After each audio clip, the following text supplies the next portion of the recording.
Hello everyone, good morning all of you. I am Naresh Mohal, PGT Mathematics. Today's topic coordinate geometry. 10th class के syllabus में हमारा 7th chapter start हो रहा है और coordinate geometry इस chapter का नाम है। कोऑर्डिनेट ज्योमेट्री के नेम से आपने 9th क्लास में भी 3rd चैप्टर पढ़ा होगा। वहाँ कोऑर्डिनेट ज्योमेट्री का बेसिक था, यहाँ थोड़ा उससे एडवांस है। तो कोऑर्डिनेट ज्योमेट्री के अंदर हम सबसे पहले पढ़ेंगे डिस्टेंस फार्मूला। हमें 2 पॉइंट्स गिवन होंगे और उनके बीच की डिस्टेंस हमें फाइंड करनी होगी। तो डिस्टेंस फार्मूले पे एक ही इस डिस्टेंस फार्मूले पे पूरी की पूरी जो हमारी फर्स्ट एक्सरसाइज है 7.1 वो इस डिस्टेंस फार्मूले पे ही बेस्ड है। इस फार्मूले को आप अच्छे से समझिए। P एंड Q 2 पॉइंट है और 2 पॉइंट हमें दे रखे हैं x1 y1 x2 y2। 2 points हमें गिवन है, स्टैंडर्ड फॉर्म में पॉइंट दे रखे हैं। इनके डिस्टेंस निकालेंगे तो PQ मॉडुलस, मॉडुलस का meaning positive. Always distance is always positive, distance कभी नेगेटिव नहीं आ सकती, इसलिए ये मॉडुलस का साइन लगा हुआ है कि ये ऑलवेज पॉजिटिव क्वांटिटी रहेगी। Square root x2 minus x1 whole square plus y2 minus y1 का होल स्क्वायर और स्क्वायर रूट, ये इसका फार्मूला होता है। आप चाहें तो x1 पहले भी राइट कर सकते हैं, x1 माइनस x2 का होल स्क्वायर और y1 माइनस y2 का होल स्क्वायर। इससे कोई फर्क नहीं पड़ेगा क्योंकि ऊपर स्क्वायर क्वांटिटी है। इसको x1 को पहले लिखें या x2 को बाद लिखें, इससे चेंजिंग नहीं आएगी। क्यों नहीं आएगी? क्योंकि ऊपर स्क्वायर लगा हुआ है, स्क्वायर है इसलिए वहां चेंज नहीं आएगी, अदरवाइज चेंजिंग होता है। तो ये डिस्टेंस फार्मूला है, आपने याद रखना अच्छे से। पूरी की पूरी फर्स्ट जो एक्सरसाइज 7.1 एक्सरसाइज है वो डिस्टेंस फार्मूले पे हमारी बेस्ड है और बहुत ही इंपॉर्टेंट फार्मूला है ये।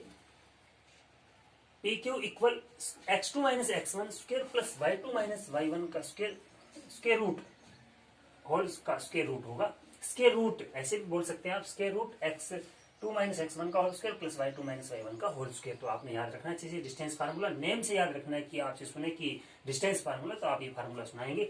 हम फर्स्ट सम का जो 3rd पार्ट है वो कर रहे हैं। यहाँ 2 पॉइंट दे रखे ए बी और दूसरा पॉइंट है माइनस ए minus B.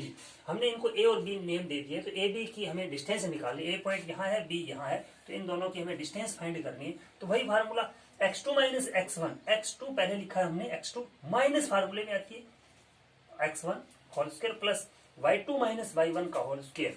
Minus minus minus का भी है, माइनस का ये है तो माइनस के 2a हो जाएंगे, इधर माइनस माइनस b है माइनस 2b हो जाएगा। होल स्क्वायर है, माइनस का स्क्वायर पॉजिटिव होता है हमेशा।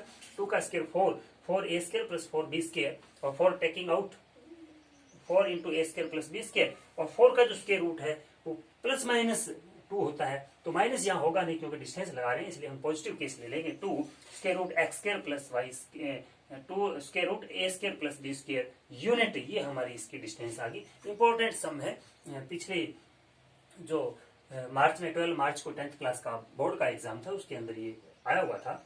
तो इंपॉर्टेंट सम है, इस तरह से हम डिस्टेंस फार्मूला निकालेंगे।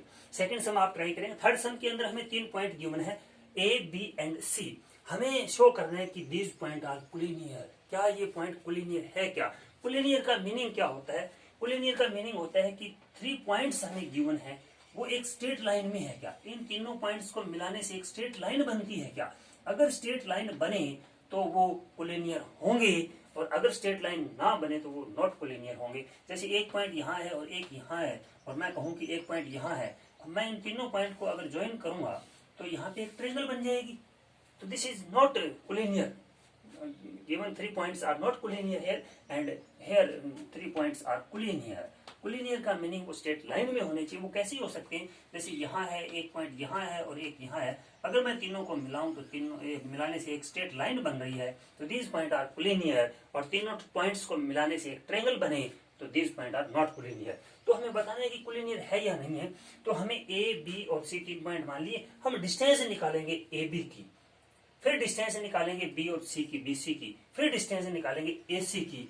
अगर आपका ये फार्मूला सेटिस्फाई करे, देखिए A B plus B C का सम अगर वो ए सी के इक्वल आए तो ये तीनों पॉइंट्स कोलिनियर होंगे, अदरवाइज ये तीनों पॉइंट कोलिनियर नहीं होंगे। आपने ये सेटिस्फाई करना है। कहने का मतलब यहाँ डिस्टेंस ही निकालनी है। ए बी की डिस्टेंस निकालो आप, अलग रखें, बी सी की डिस्टेंस निकालें, अलग रखें, फिर ए सी की डिस्टेंस निकालें, अलग। यहाँ पुट कीजिए ए बी और बी सी का सम अगर वो ए सी के इक्वल आता है तो वो पॉइंट कोलिनियर होंगे, अदरवाइज नॉट कोलिनियर होंगे। तो इस तरह से हम कोलिनियर का वेरीफाई कर लेंगे।